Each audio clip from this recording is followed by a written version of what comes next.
आप सुन पा रहे हो मुझे?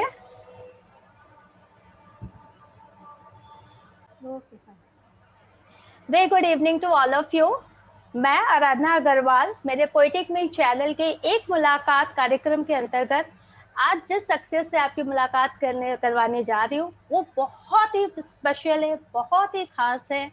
और अभी माँ दुर्गा का पर्व चल रहा है और एक ऐसा स्वरूप, मातृ स्वरूप की हम पूजा कर रहे हैं। तो माता सिर्फ वो नहीं होती जो जन्म देती है, माता वो भी होती है जो हमें हमें जीवन में आगे बढ़ना सिखाती है।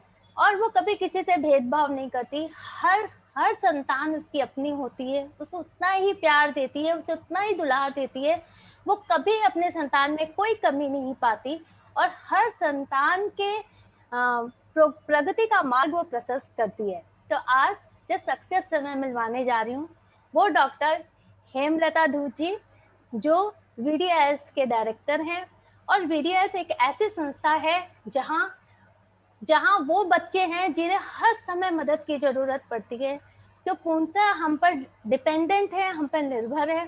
धन्य है वो माता पिता भी जिन्होंने इन बच्चों को फूलों की तरह सहेज के रखा और उन्हें हेमलता जी के हवाले किया ताकि वो उनको और भी संवार सके और भी निखार सके। हेमलता जी, आपका बहुत बहुत धन्यवाद, आपका बहुत बहुत वेलकम। आप हमारे शो में आई। सबसे पहले मैं आपसे आपके बारे में जानना चाहूंगी। सबसे पहले तो मैं नमस्ते सबको करती हूँ, आपको और सभी व्यूअर्स को। और दूसरी बात है कि आज नवरात्रि के इस अष्टमी के दिन सभी को नवरात्रि की शुभकामनाएं। आपको भी बहुत बहुत शुभकामनाएं। और मातृ स्वरूप का हम पूजा कर रहे हैं। तो आप बताइए कैसे कैसे ईश्वर आपके रूप में, इन बच्चों के माता पिता के रूप में इन बच्चों के साथ हैं और अपनी कृपा उन पर बरसा रहे हैं। प्लीज अपने इंस्टीट्यूट के बारे में बताइए मैम। मैं बीडी Indian society for mentally challenge में काम कर रही हूँ। ये संस्था मंदबुद्धि बच्चों के लिए काम कर रही है। और 1973 में डॉक्टर A.V. मेहता, जिनको खुद के 2 लड़कियां थे, उन्होंने ये संस्था शुरू की। मैं 1976 में ज्वाइन हुई ये संस्था में।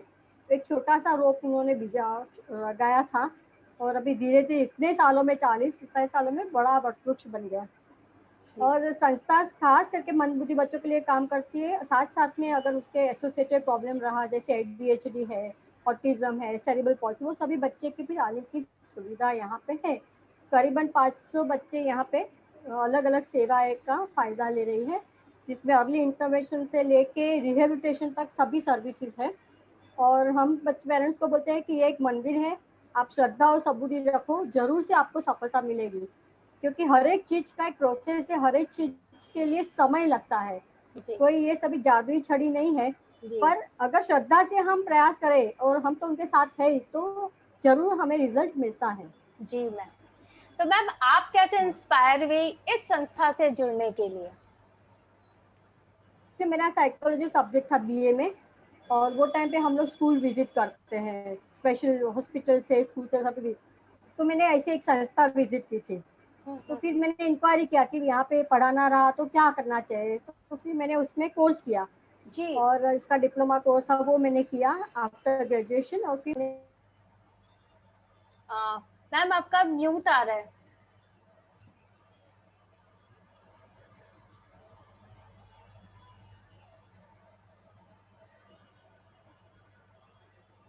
हाँ, तो वो सभी फिर वो हिसाब से हम लोग ने वो संस्था एक छोटी सी चालू की, उनके डिस्पेंसरी में ही चालू की थी 1973 में। मैं 76 में ज्वाइन हुई। फिर धीरे धीरे जैसे बच्चों की जरूरत थी वो हिसाब से हमने संस्था का विकास किया। यानी पहले खाली छोटी सी स्कूल थी, फिर बच्चे बड़े होने लगे 18 साल के ऊपर, तो उनका पुनर्वसन करना जरूरी है, तो वोकेशनल सेंटर स्टार्ट किया। वोकेशनल सेंटर स्टार्ट करने के बाद हमारे पास छोटे छोटे बच्चे आने लगे। तो छोटे बच्चे आने लगे तो हम लोग ने अर्ली इंटरवेंशन स्टार्ट किया। यानी कुछ भी प्लान करके स्कूल का हमने इंस्टीट्यूशन का प्रोग्रेस नहीं किया, नीड बेस्ड पेरेंट्स की जरूरत, बच्चों की जरूरत के हिसाब से हमने उसका डेवलपमेंट किया। फिर अर्ली इंटरवेंशन में हमारे पास मल्टीपल डिसेबल ग्रुप बहुत आने लगा, सेरिब्रल पॉल्सी जो बच्चे हम बोलते हैं। तो फिर उनके लिए एक स्पेशल थेरेपी की जरूरत होती है। तो हम लोग ने फिर सेरिब्रल पॉल्सी यूनिट ज्वाइन किया, एक बनाया। फिर धीरे धीरे हमारे पास एक नई जगह मिली, तो हम लोगों को स्लो लर्नर बच्चे जनरली क्या होते हैं, पेरेंट्स तैयार नहीं होते, बोलते रिटायर्ड बच्चों की स्कूल है तो उनको एक लेबल लग जाता है, इसके लिए वो लोग का तैयार नहीं था। तो हम लोग जो नई जगह मिली तो हम लोग ने स्लो लर्नर का ग्रुप चालू किया। तो इस तरह से धीरे धीरे हमारी संस्था आगे बढ़ती गई। अभी जो बच्चे 18 साल के होने के बाद प्रोडक्टिव मेंबर बन गए वो तो हमारे पास है कि सुविधा है, पर जो बच्चे प्रोडक्टिव मेंबर नहीं बने क्योंकि उसका सिर्फ रिटायरेशन है तो उनके लिए एक डे केयर सेंटर बनाया। ऐसे धीरे धीरे जैसे जरूरत था वैसे वो हिसाब से बोलते हैं बच्चे हमारे गुरु, और बच्चों की जो जरूरत है वो हिसाब से हमने संस्था आगे बढ़ाई।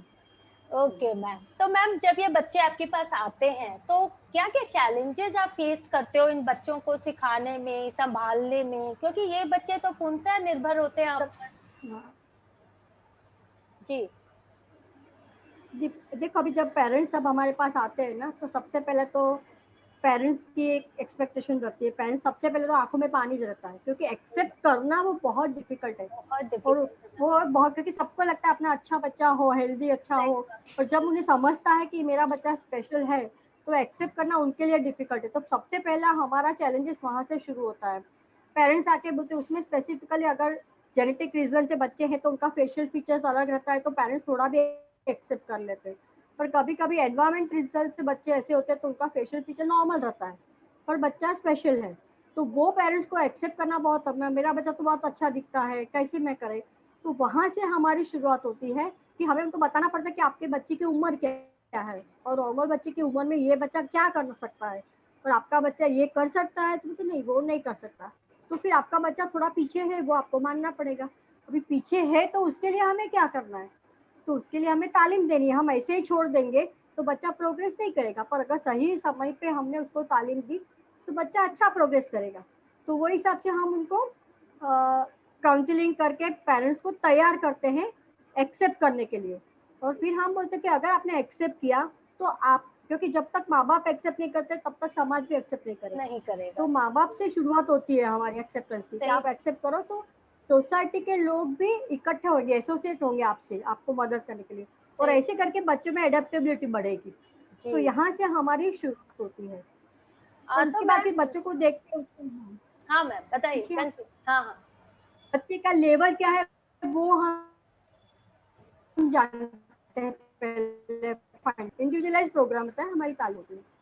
जी तो मैम मैं ये कह रही थी कि जब ये बच्चे आपके पास आते हैं तो अपने मम्मी पापा से दूर होके आते हैं, तो आपको कैसे एक्सेप्ट करते हैं, टीचर्स को कैसे एक्सेप्ट करते हैं, नए माहौल में वो कैसे एडजस्ट करते हैं, और वो क्या रोजाना आते हैं जैसे बच्चे स्कूल जाते हैं या आपके यहाँ रहते हैं? रहने का तो बहुत छोटा ग्रुप हमारा है। लड़कियों के लिए हम 12-15 लड़कियों का एक छोटा सा ग्रुप रहती है, बाकी तो रेसिडेंशियल स्कूल है नहीं है, इससे रेगुलर ट्रेनिंग स्कूल है। हमारे बच्चे आते जाते हैं, पेरेंट्स छोड़ के जाते हैं, हमारी खुद की 2 स्कूल बस है तो सर्टेन एरियाज में स्कूल बस घूमती है। हाँ, और बाकी हमारा एम ऐसा है कि हम बच्चे अगर जो कैपेबल है वो बच्चे को हम इंडिपेंडेंट ट्रैवलिंग के लिए हम इंसिस्ट करते हैं जी। और आपको बताऊं कि हमारे बच्चे विरार तो बॉम्बे लोकल तो मालूम है कितना भीड़ होता है, सही बात। वो भी पिक अवर्स में यानी शाम को उस समय पे हमारे बच्चे इंडिपेंडेंट ट्रैवलिंग करके स्कूल से घर जाते हैं।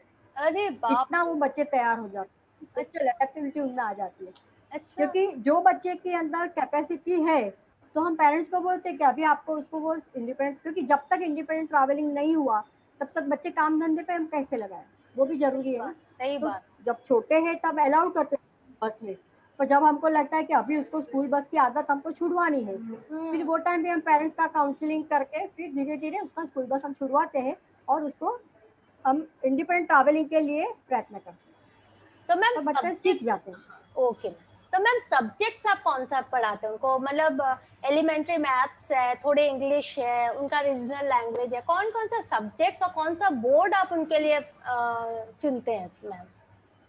देखो उसमें क्या है, मेंटली चैलेंज जो बच्चे रहते हैं ना उसमें 3 प्रकार रहते हैं। एजुकेबल बच्चे रहते हैं, मॉडरेट रिटार्डेड रहते हैं, सीवियर रिटार्डेड रहते हैं। अभी सीवियर रिटार्ड के लिए बोले तो वो बच्चे तो अपना एडियल एक्टिविटीज यानी डेली लिविंग एक्टिविटीज जो है, खाना पीना नहाना धोना, इधर जाना ऊपर जाना नीचे जाना, थोड़ा अपनी जरूरत को बताना और वो सभी जो है यहाँ से वहाँ उतना वो बच्चे सीख सकते हैं।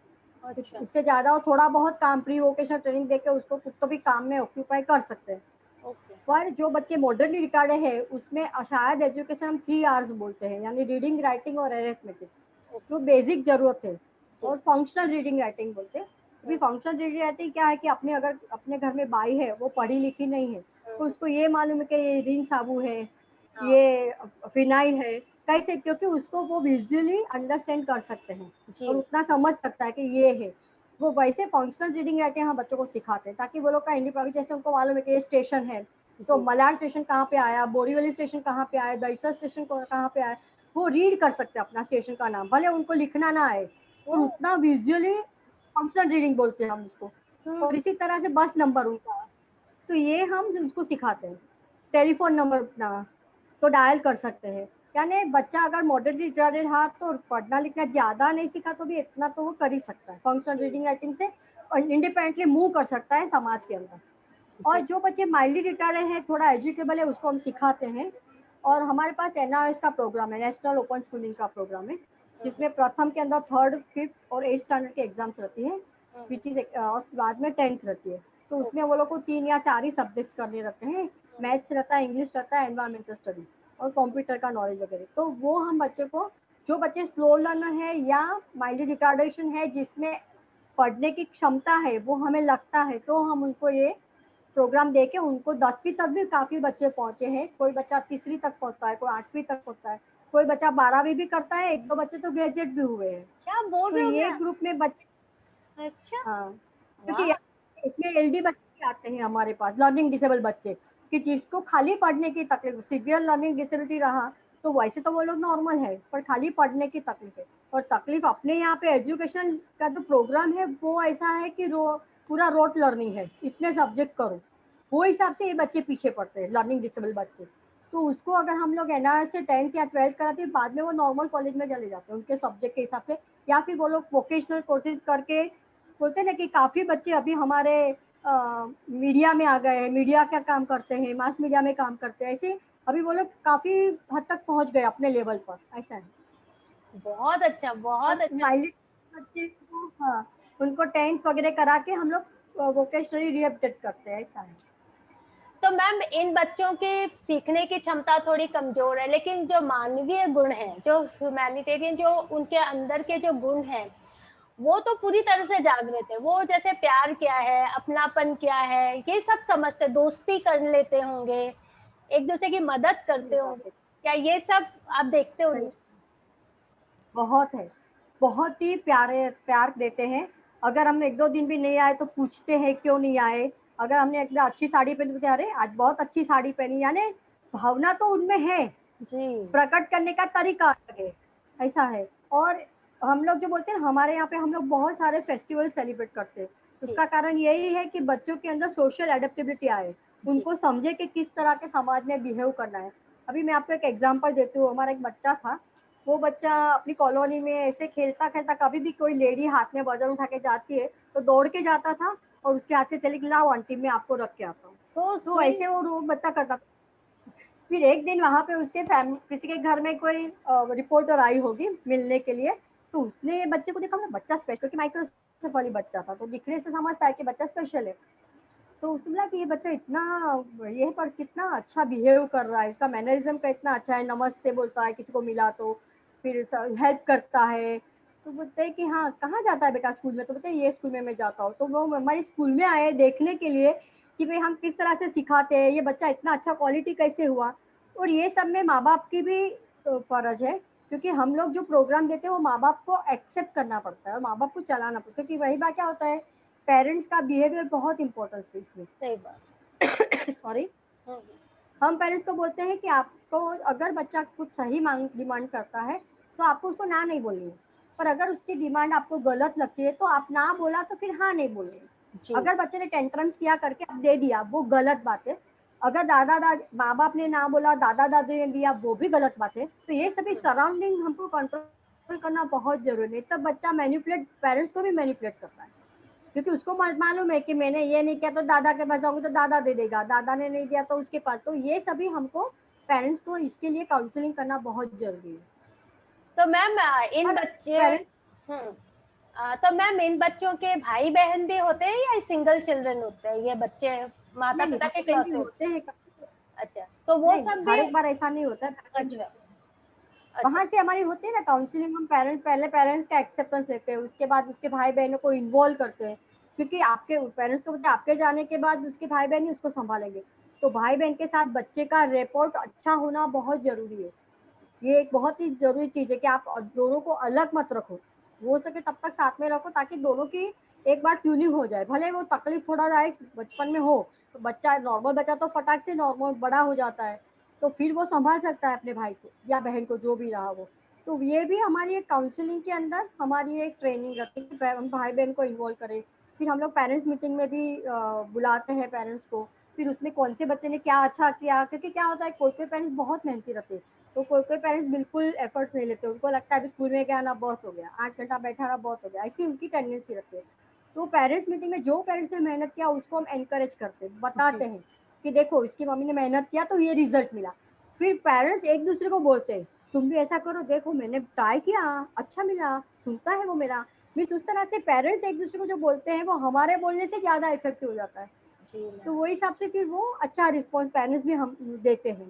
तो इस तरह से हम मोटिवेट करते हैं जी। जो भी रिजल्ट मिला वो, पर हमारी कोशिश रहती है कि हम पेरेंट्स को भी मोटिवेट करें, भाई बहनों को मोटिवेट करें, और सोसाइटी में भी हम अवेयरनेस लेने के लिए प्रयत्न करते हैं। तो मैम इन बच्चों की स्मरण शक्ति कैसी रहती है, मतलब ये क्या थोड़ा याद रख सकते हैं, नाम याद रख सकते हैं या कुछ? आप लोगों को जैसे हाँ टीचर ये तो मिस नाम से बोलते हैं ये? हाँ, थोड़ा बहुत तो नाम या स्मरण शक्ति है, जिसकी है उसकी तो है, हम्म। नहीं होती है वो भी। मैंने बोला ना, सिर्फ अलग अलग प्रकार से सीखना है। किसी का विजुअल मेमोरी अच्छा है, किसी का ऑडिटरी मेमोरी अच्छा है। तो ओके। जब हम सिखाते हैं तो हमें फाइंड आउट करना पड़ता है कि ये कैसे फास्ट सीखेगा, सुनते फास्ट। अभी एक बच्चा मेरा है, सिंगर है, प्रोफेशनल अच्छा। सिंगर बन गया अभी वो, अभी ओके। हमारा। हाँ, वो बच्चा सिवियर रिटार्डेशन है, और उसका हियरिंग और ऑडिटरी मेमोरी बहुत अच्छा है। वो गाना सुनता है तो उसको सब याद रहता है। और अभी तो उसके पास इतने सारे गाने हैं कि हम भूल जाते हैं ना, हम उसको बोलते हैं नीले जरा ये गाना याद कर, ही इमीडिएटली स्टार्ट सिंगिंग। ओ। यानी हमारा इंसाइक्लोपीडिया हो गया म्यूजिक के लिए। तो ओके। उसकी मेमोरी ऐसा है कि ऑडिटरी है, हम उसको सिखाएंगे नहीं, हमको बार बार गाना पड़ता है, बार बार सुनाना पड़ता है उसको शब्द याद, तो फिर वो ऑटोमेटिकली उसको याद हो जाता है। जी। किसी की विजुअल मेमोरी अच्छी रहती है, जैसे हियरिंग प्रॉब्लम रहा वो लोगों को हम विजुअली दिखा देते हैं, तो विजुअल मेमोरी से वो लोग जजमेंट कर सकते हैं कि ये हो सकता है करके। तो हर एक बच्चे, देखो कुछ भी रेडीमेड सोल्यूशन ये फील्ड में नहीं है, हर एक बच्चा अलग है। हर एक बच्चे के लिए हम ट्राई करते हैं, जिसमें सक्सेस मिली या परीक्षा पेरेंट्स की नहीं टीचर्स की है। सही बात। यहाँ पे हम बोलते हैं बच्चे की परीक्षा नहीं है, टीचर्स की एग्जाम है। तो हमको लगा इसमें रिजल्ट नहीं मिलता है, तो हमको हमारा प्रोग्राम चेंज करना पड़ता है, हमको हमारी सिखाने की जो पद्धति है उसको भी चेंज करना पड़ता है कि उसको कहाँ पे क्या अच्छा लगता है, फिर री देते हैं। जैसे बच्चे को ये बहुत पसंद है, अभी हमारे स्लो लर्नर बच्चे को पढ़ना बिल्कुल पसंद नहीं, वो उनकी क्षमता है पर उनको पढ़ना, यानी वो टीचर्स उनके ब्लैक लिस्टेड में रहती है, और जो टीचर्स स्पोर्ट्स डांस म्यूजिक वो सभी उनके प्रिय टीचर्स रहती है। तो अभी हमारा ऐसा रहता है कि तुमको पढ़ना 2 घंटा ही है, और 2 घंटा पढ़ोगे तो ही तुमको ये मिलेगा, यानी इसमें उसको खुशी है, इसके लिए कंपल्सरी वो करते हैं।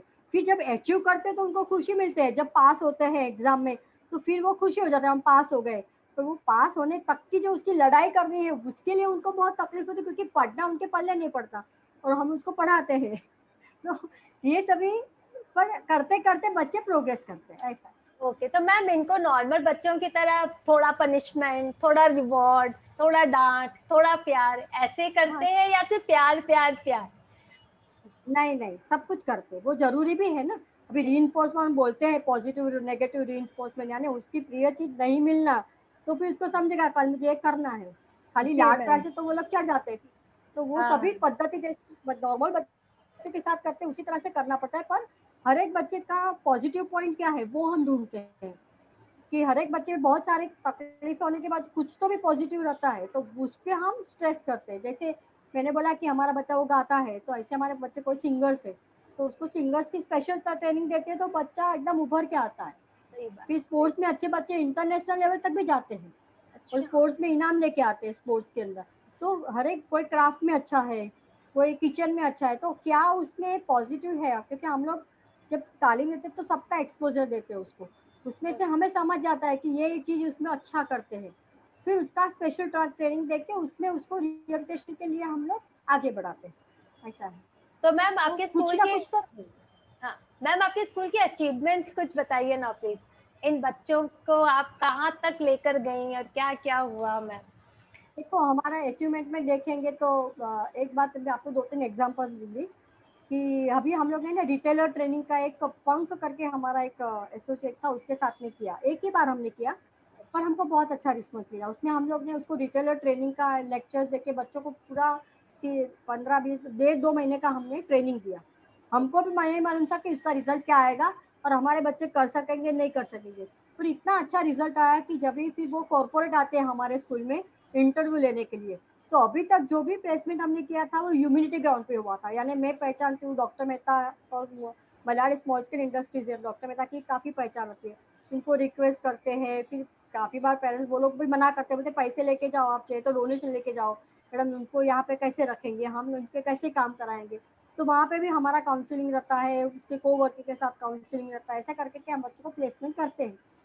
फिर बाद में तो उनका लगाव हो जाता है कोवर्कर्स का भी बच्चों के साथ में, तो वो नहीं आता है। तो ये इसमें कॉर्पोरेट लेवल पे आके वो लोग इंटरव्यू लेते हैं और बच्चे इंटरव्यू देते हैं, खुद को प्रेजेंट करते हैं, यानी एक अच्छा माहौल हमने देखा बच्चों का। और उसमें हमने 2-3 बच्चों अच्छा प्लेसमेंट दिया। फिर उसमें एक बच्चा क्रॉसवर्ड में अभी भी काम कर रहा है, बाकी काफी बच्चों का अभी कोरोना की वजह से थोड़ा हाँ डिसकंटिन्यू हुआ। हाँ हाँ। वो अभी भी चालू है। क्रॉसवर्ड में वो रीडर अपना कस्टमर रीडर करके वो काम कर रहा है। ओह, अभी वो बच्चा एडीएचडी बच्चा था 10 साल का जब हमारे पास आया था, तभी रेगुलर उसकी सबकी कंप्लेंट रहती है, उसकी भी खुद की कंप्लेंट रहती है। आके मेरे को बोलते मैडम मेरे को इसने ऐसा किया। धीरे धीरे वो अच्छा डांस में था, स्पोर्ट्स में जाता था, फिर सिंगर भी अच्छा है, गा सकता है ऐसे सिंगिंग में भी। तो वो सभी उसको मिलने के बाद वो उसने 8वीं तक पढ़ाई की, फिर 10वीं उसने की नहीं। पर उसका एक इतना डेवलपमेंट हो गया कि अभी वो कस्टमर लीड यानी कस्टमर को वो अटेंड करता है।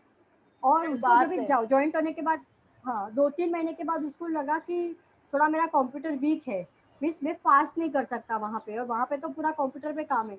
तो मेरे को फ़ोन करके बोलता है मैडम मैं आता हूँ थोड़ा कंप्यूटर का प्रैक्टिस करने के लिए, आ जा। तो उसको मंडे को या वेडनेसडे की छुट्टी रहती है, वो दिन वो स्कूल में आके प्रैक्टिस करता है टीचर के पास से कंप्यूटर की स्पीड बढ़ाने के लिए वो सभी। तो बच्चा अच्छा रिएक्टेड हो गया है। अभी तो एकदम वहाँ पे भी घुल मिल गया है ऐसे। और सब जन को आता है तो बोलते नहीं, आप आकाश को मिलो, आकाश आपको बताएगा कौन सी बुक्स अच्छी है, कौन से लेवल में क्या अरे अच्छा वाह, है। यानी वेरी गुड। सक्सेसफुल स्टोरी हम उसको बोल सकते हैं। ओके फिर मैम। दूसरा है हम लोग वीकेंड का जो हमारा प्रोग्राम है वो भी एक सक्सेसफुल है, ओके। क्योंकि उसमें हम लोग डांस म्यूजिक का बॉलीवुड स्पेशल प्रोग्राम रहता है। और फुली एंकरिंग भी हमारे बच्चे ही करते हैं, हम लोग स्टेज पे नहीं रहते। और अच्छा। वो शो हम बैंकॉक तक लेके गए हैं, यानी बैंकॉक में भी हमने ये शो किया है। और वहाँ पे भी ऐसा था कि जो अतुल जोगानी करके जो है पर्सन, जिन्होंने ये प्रोग्राम देखा और वो बहुत भावुक हो गए। तो उन्होंने बोला कि अपने को ये बच्चे अपने वहाँ पे करना है, और उनका एक एसोसिएशन था ऐसा कि कल्चरल एसोसिएशन बोलते हैं ना, वो ऐसा। जी। तो उसने जब हमको बोला कि नहीं मैं उसमें आपके बच्चों को बुलाऊंगा। फिर हाँ। उन्होंने पहले तो बहुत उत्साह था, फिर धीरे धीरे उनका उत्साह कम हो गया क्योंकि उसको कोई डोनर नहीं मिल रहा था। ओके। क्योंकि फंड तो चाहिए ना कुछ करने के सही लिए, बात, क्योंकि सही यहाँ से बात, हम 25 के जन को लेके जाएंगे तो उसका खर्चा जाने आने का, सही बात। वहाँ का प्रोग्राम का सभी। तो फिर मैंने बोला क्या हो गया पता नहीं, फिर उनको एक जन वो इंजीनियर करके जो बैट्समैन अपने इंजीनियर है ना, फारूक इंजीनियर, वो मिले। ओके। तो उसने बोला कि तुम एक काम करो कि बैट सबके सिग्नेचर वाला है ना, मैं देता हूँ, तुम उसको ये करो, सेल करो, उसमें पैसे कमाओ। अच्छा। तो वो बोलते हैं कि ठीक है, यानी एक उसका आइडिया मिला तो उसके फंड मिला।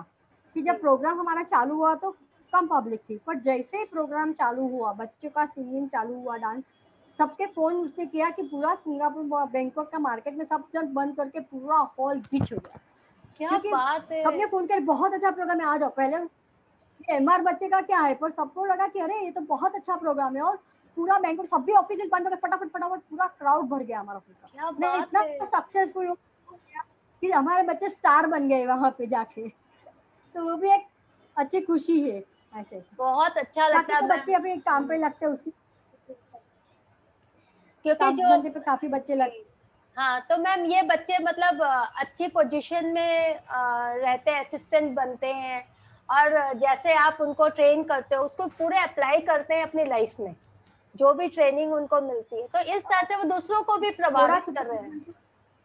हम्म। हाँ, थोड़े थोड़े बच्चे जो है वो कर सकते हैं, सभी बच्चे कर सकते हैं। रोजी पिक्चर भी मैंने आपको देखी, क्योंकि ये बच्चे थोड़े लेवल पे हम होते हैं, 5-7-10% लोग ऐसे बच्चे हैं कि जो रिहेबिलिटेट हो सकते हैं, पर बाकी के बच्चे नहीं भी हो सकते, नहीं हो सकते। उसका कारण ऐसा है कि उसका कुछ भी कारण से इंडिपेंडेंट ट्रैवलिंग नहीं आया, या उतना वो नहीं हुआ, उसको एसोसिएटेड प्रॉब्लम रहने से तकलीफ हो गई, हेल्थ इश्यू रहा, एपिलेप्सी रहा, या हार्ट प्रॉब्लम रहा, या फिर ये सभी जो प्रॉब्लम्स रहते हैं, तो फिर हमारा एक शेल्टर वर्कशॉप है जिसमें बच्चे प्रोडक्ट करते हैं, अलग अलग प्रोडक्ट है, वो प्रोडक्ट हम लोग एग्जीबिशन वगैरह करके सेल करते हैं। तो इस तरह से ये बच्चे उसमें एंगेज रहते हैं, सभी बनाने करने में वगैरह। तो इस तरह से, और जो बच्चे कुछ भी नहीं कर सकते, बोल मैंने आपको पहले बोला डे केयर सेंटर जैसा, कि इतने सालों की ट्रेनिंग के बाद बच्चे सीख गए कि कैसे खाना पीना, खुद का काम खुद करना, उतना बच्चे सीख गए, उससे ज्यादा उसकी कैपेसिटी नहीं है।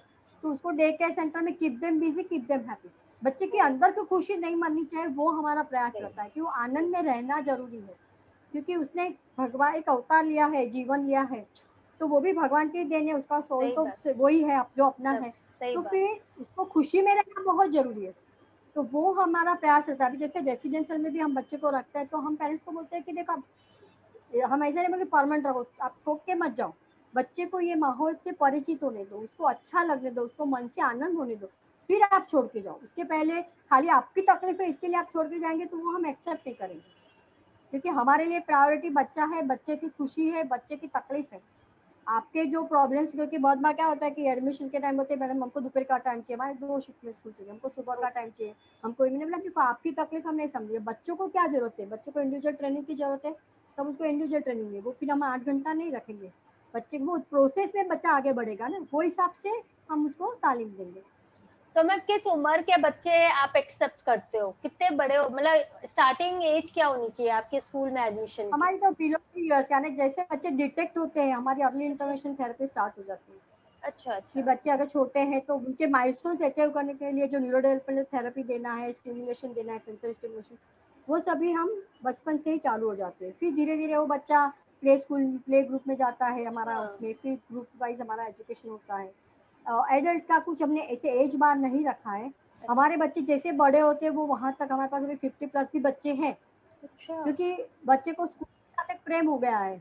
तो वो स्कूल से हम उसको मना करेंगे तो जो अभी तक सीखा है वो सब भूल जाएंगे, और उसको कुछ एक्टिविटीज नहीं मिलेगी, उसको कुछ ग्रुप नहीं मिलेगा, क्योंकि उसको भी जैसे हमको समाज की जरूरत है वैसे उनको भी सामाजिक वातावरण की जरूरत है। सही बात, सही तो बात। बड़े होने के बाद क्या होता है कि पेरेंट्स भी उम्र हो जाती है, तो पेरेंट्स को भी इतना कर नहीं सकते, उसके भाई बहन सेटल हो जाते हैं लाइफ में, तो वो भी अपने लाइफ में बिजी हो जाते हैं।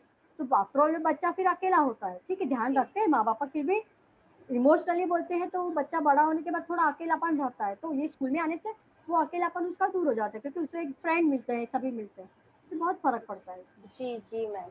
तो मैम ये जो पेरेंट्स होते हैं जब वो आपके पास आते हैं तो वो क्या आपकी पूरी बातों को समझना, उनको अपने जैसे आप बताते हैं वैसे वो घर पर उनको वही प्यार देते हैं, या फिर थोड़ा थोड़ा झिझकते हैं या थोड़ा इरिटेट हो जाते हैं, क्योंकि वो तो माँ बाप है, वो तो गुस्सा कर सकते हैं, या सिर्फ आपकी बातों को फॉलो करते हैं जैसे हम डॉक्टर की बातें फॉलो करते हैं जब हम बीमार होते हैं या देखो, कुछ? डिपेंड, पेरेंट्स पेरेंट्स पे डिपेंड है। कोई पेरेंट्स तो हमको भगवान मानते ही नहीं, आपने जो बोला वो सब करूंगा ऐसा। तो कोई पेरेंट्स बोलते हैं कि हमारे पॉसिबिलिटी, क्योंकि देखो हर एक ग्रुप के बच्चे आते हैं ना, कोई सीवियर, कोई एकदम पुअर फैमिली के पेरेंट्स आते हैं, उनको लिए तो अभी बोलते हैं ब्रेड मतलब वो करने के लिए उनको मेहनत करनी पड़ती है, तो उसके पास उतना टाइम ही नहीं रहता है। कोई एकदम हाईली वो रहता है प्रोफेशनल, उसके पास भी टाइम नहीं रहता। यानी हर एक लेवल के बच्चे के पेरेंट्स के हिसाब से कोई पेरेंट्स करता है, कोई पेरेंट्स नहीं भी करता है, डिपेंड ऑन पेरेंट्स पे है। हम कोशिश करते हैं पेरेंट्स को एनकरेज करने की, पर हम बोल नहीं सकते हम सभी पेरेंट्स इतना टाइम देंगे, इतना मेहनत करेंगे, पर जिसके पेरेंट्स मेहनत करते हैं उसके बच्चों में रिजल्ट भी मिलता है। ओके। तो मैम आपको क्या लगता है सोसाइटी, जो हम नॉर्मल लोग हैं, हम जब इन बच्चों को देखते हैं तो हम सिर्फ एक सहानुभूति दिखाते हैं, क्योंकि हमें नहीं पता है बच्चे ने क्या ट्रेनिंग ली है या आपके स्कूल के हैं कि नहीं, क्योंकि रास्ते में सब एक जैसे दिखते हैं, हमें नहीं पता। तो हमारा व्यवहार कैसा होना चाहिए इन बच्चों को, बच्चों के प्रति? क्या हमें बहुत सहानुभूति दिखाना चाहिए या नॉर्मल तरीके से इनसे बात करना चाहिए? कैसे हमारा व्यवहार कैसा होना चाहिए मैम? नहीं, हम तो ऐसे बोलते कि समाज के हर लोगों ने उसको एक्सेप्ट करना चाहिए, दया दिखाने की जरूरत नहीं है, पर उसको तक देना चाहिए वो क्या काम कर सकता है। अभी हम लोग बोलते हैं ना, हम लोग जब बाहर काम पे रखते हैं तो हम पेरेंट्स को वही कहते हैं वहाँ पे अपने जो फैक्ट्री के मैनेजर्स मिलते हैं, तो बोलते हैं आप एक बार ट्राई तो करो। पहले तो ना बोलते ना, तो हम बोलते हैं ट्राई तो करो आप। और अभी क्या है, अवेयरनेस बहुत बढ़ गया है मीडिया जी से, मैम। काफ़ी लोगों में अवेयरनेस बढ़ गया है। तो अभी काफ़ी लोग आते हैं, अभी वो प्रोजेक्ट भी उनके रहते हैं ना, कंपनीज के CRS प्रोजेक्ट रहते हैं, उसमें भी वो लोग आते हैं कि हम क्या कर सकते हैं, कैसे मदद कर सकते हैं। और एक बार बच्चों के साथ मिलने के बाद तो उनको भी लगाव आता है। शुरू में उनको लगता है, क्योंकि हमारे यहाँ पे क्या है, 400-500 बच्चों को देखा तो आदमी हिल जाता है। सही बात। कोई भी आदमी पहली बार आया तो हिल जाता है कि, पर जब भी तुम लोग बार बार मिलते हो बच्चों को, तो एक प्यार हो ही जाता है वो बच्चों के लिए, क्योंकि वो नेचुरल इतना इनोसेंट बच्चा है, उतना प्यार आपको देता है, तो वो ऑटोमेटिकली एक प्यार का एक रिलेशन बच्चों के साथ में उनका भी हो जाता है, हर एक लोग का। कई तो बार मैं, तो ऐसे कि हमारे NSS के स्टूडेंट्स बहुत आते हैं, क्योंकि हम अच्छा। लोग ने अवेयरनेस के हिसाब से हम बहुत सारा प्रोग्राम्स ऐसे करते हैं कि नॉर्मल कॉलेजेस के स्टूडेंट्स को NSS रहता है ना, तो अच्छा। वो बच्चे हमारे स्कूल की सभी आइटम लेके जाते हैं, राखी बनाई हुई लेके जाते हैं, वो सभी नॉर्मल उनके कॉलेज में सेल करते हैं। तो वो बच्चे खुद आते हैं लेने के लिए, तभी वो बच्चे के साथ फ्रेंडली बात करते हैं, कैसे बनाया, क्या बनाया। तो एक उनका यंगस्टर्स का भी एक उनके साथ रिलेशन हो जाता है। फिर हमारे फंक्शंस वो लोग अटेंड करते हैं। फिर नॉर्मल स्कूल्स में हम लोग एग्जीबिशंस रखते हैं, स्कूल से हमारे चालू होता है। स्कूल में हम लोग राखी बनाते हैं, तो उनको स्कूल वाले के पास से एक अपॉइंटमेंट लेके वो दिन हम राखी सेल में जाते हैं कि भाई ये रेंज की राखी होगी, आप सबको अनाउंस करो। तो इस तरह से NSS का हमारा ग्रुप से अवेयरनेस यंगस्टर्स में बहुत, क्योंकि वो ही आगे बढ़ के ये बच्चों को संभालेंगे। तो सही यंगस्टर बात। से हमारी ट्रेनिंग चालू हो जाती है और अवेयरनेस चालू हो जाती है। फिर हम लोग नॉर्मल स्कूल्स में विजिट करके सर्वे वर्क करते हैं, साइकोलॉजिस्ट वगैरह, कि भाई ये बच्चे को डिटेक्ट जल्दी कितना कर सके वो देखने के लिए। तो जी। उससे भी हम लोग जल्दी बच्चों को डिटेक्ट कर सकते तो मैम आपकी फ्यूचर प्लानिंग हैं। क्या है इन बच्चों को लेकर, फ्यूचर क्या? हम्म। हम लोग कुछ ज्यादा सोचते नहीं है, जैसे जरूरत पड़ी वैसे बनाते। अभी जरूरत है कि जैसे रेसिडेंस हमने लड़की की बनाई, लड़कों की भी जरूरत है। और हमको ऐसा सेटअप करना है कि जहाँ पे हम बच्चों को फार्मरी वर्क है, एग्रीकल्चर, वो सब सिखा सके, ताकि गांव के बच्चे हमारे यहाँ पे 2-3 साल रह के ट्रेनिंग लेके अपने घर में सेटल हो जाए। जी। तो इस तरह के हम लोग सोच रहे हैं, पर उसके लिए जगह, और बॉम्बे में तो जगह मिलना बहुत। बहुत ही डिफिकल्ट है। तो हाँ, तो वो ऐसे एक बड़ी सी जगह लेके, ऐसा थॉट लेवल पे है, होगा नहीं होगा वो तो ईश्वर की मैम हो जाएगा, इच्छा है। आप बहुत अच्छा काम कर रहे हैं आप लोग। तो मैम मैं ये पूछे थे, डिफेंस स्किल भी सिखाते हैं क्या आप बच्चों को? जैसे अभी आप देख रहे हो कैसा माहौल खराब हो रखा है, तो डिफेंस। हम लोग उसको कराटे वगैरह थोड़ा बहुत सीखते हैं, एकदम ज्यादा तो नहीं। पर उनको हम लोग बोलते हैं ना कि लड़कियों को हम लोग गुड टच, बैड टच, ऐसे सभी ट्रेनिंग देते हैं, ताकि वो बच्चे को ये मालूम पड़ा कि ये गलत है, ये सही है, और यहाँ से मुझे सड़क जाना चाहिए, यहाँ पे मुझे उनके साथ इतना नहीं होना चाहिए। इस तरह से थोड़ी बहुत ट्रेनिंग हम देते हैं और बच्चे सीखते हैं, यानी उनको एक फीलिंग्स आ जाती है कि क्या गलत है, क्या सही है। बाकी कराटे वगैरह है, पर इतना आगे बढ़ते इतना नहीं है अभी। करते हैं पर एकदम बोलते हैं इतना सीख सकेंगे, वो इतना अभी तक हमको रिजल्ट नहीं मिला। जी जी मैम। तो मैम आप जैसे कितने सालों से आप यहाँ पर हैं, तो आप उन टीचर्स को क्या कहना चाहेंगे जो इन बच्चों की सेवा करना चाहती है? उनको क्या ट्रेनिंग की जरूरत पड़ती है? कैसे बीएड तो सिर्फ काफी नहीं है मैम, इसमें तो स्पेशल ट्रेनिंग लेनी पड़ती है। तो आप कैसे मोटिवेट करेंगे कि और भी हेमलता दूत आगे आए और इन बच्चों को संभाले? मेरे को तो 44 या 45 ईयर्स हो गए, क्योंकि 76 आई ज्वाइन ना, या तो 44 ईयर्स हो गए, 45 रनिंग है।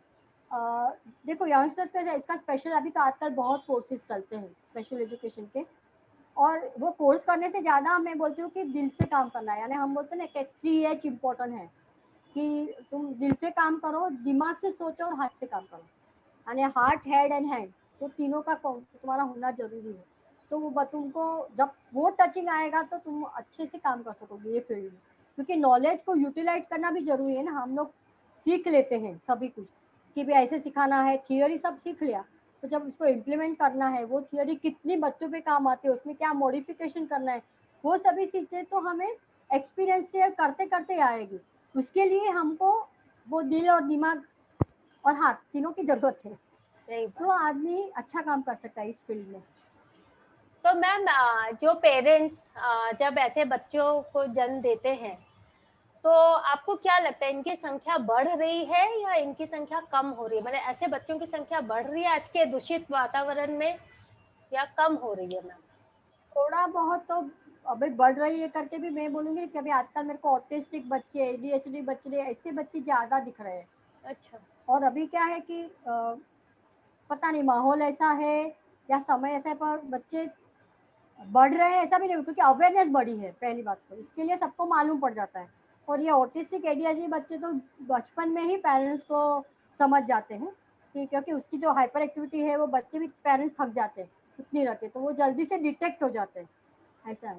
स्लो लर्नर बच्चे को डिटेक्ट होने को थोड़ा टाइम लगता है, पेरेंट्स। और अभी इसमें क्या है, इंक्लूसिव एजुकेशन वगैरह सब चालू किया है गवर्नमेंट में, तो उसके हिसाब से वो बच्चे नॉर्मल स्कूल में ही रहते हैं, फिर वो पढ़े ना पढ़े, क्योंकि अभी तक वो स्ट्रक्चर उसका डेवलप नहीं हुआ है। इंक्लूसिव एजुकेशन थियोरेटिकली वो लोग ने एक्सेप्ट कर लिया है नॉर्मल स्कूल वालों ने, कहाँ कहाँ पे शेडो टीचर रख दिए, कहाँ पे रेगुलर टीचर, पर जो ओवरऑल पर्सनालिटी डेवलपमेंट चाहिए वो बच्चों का नहीं होता है, क्योंकि जो चीज़ उसको नहीं अच्छी लगती है वही उनको 6 घंटे पढ़नी पड़ती है स्कूल में।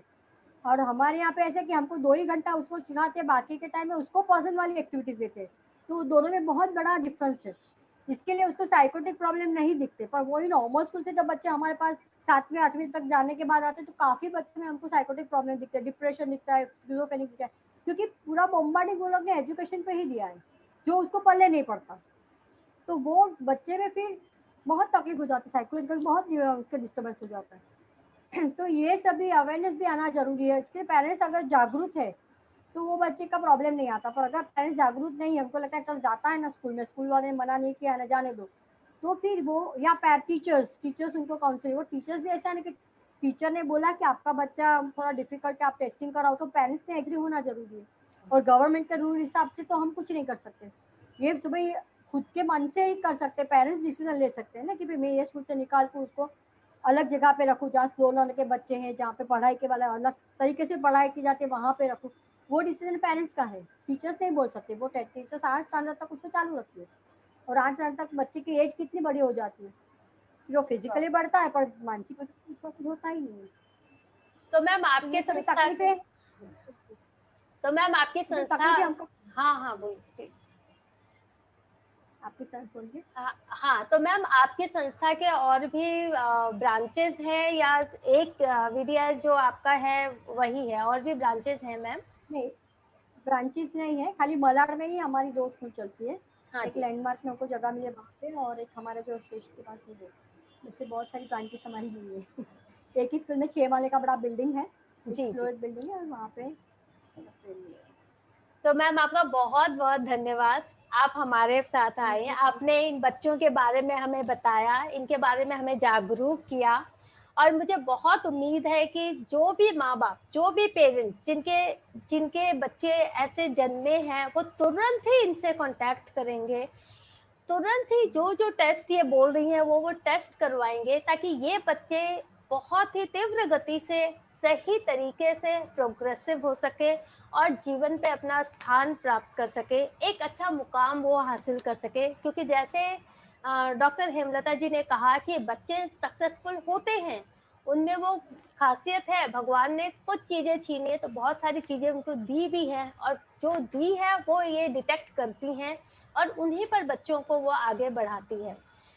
उम्मीद है आज का जो ये हमारा कार्यक्रम है, आप सबको बहुत ही नॉलेज देगा, और हम जो नॉर्मल अपने आप को कहलाते हैं, हम तभी नॉर्मल हो सकेंगे जब हम इन बच्चों को अपनाएंगे, इन बच्चों के वैसा ही प्यार स्नेह देंगे जैसा हम दूसरे बच्चों को देते हैं, जिसे हम नॉर्मल कहते हैं, और ये थोड़े स्पेशल है। बहुत बहुत धन्यवाद, पुनः मैं आपसे मिलूंगी। स्पेशली एबल्ड है, मैं बोलूँगी स्पेशली एबल्ड है। Specially thank you. Abled, specially challenge बच्चे हैं, इन्हें हमारी जरूरत है, बहुत जरूरत है। Thank you ma'am, thank you very much. नमस्कार। नमस्ते।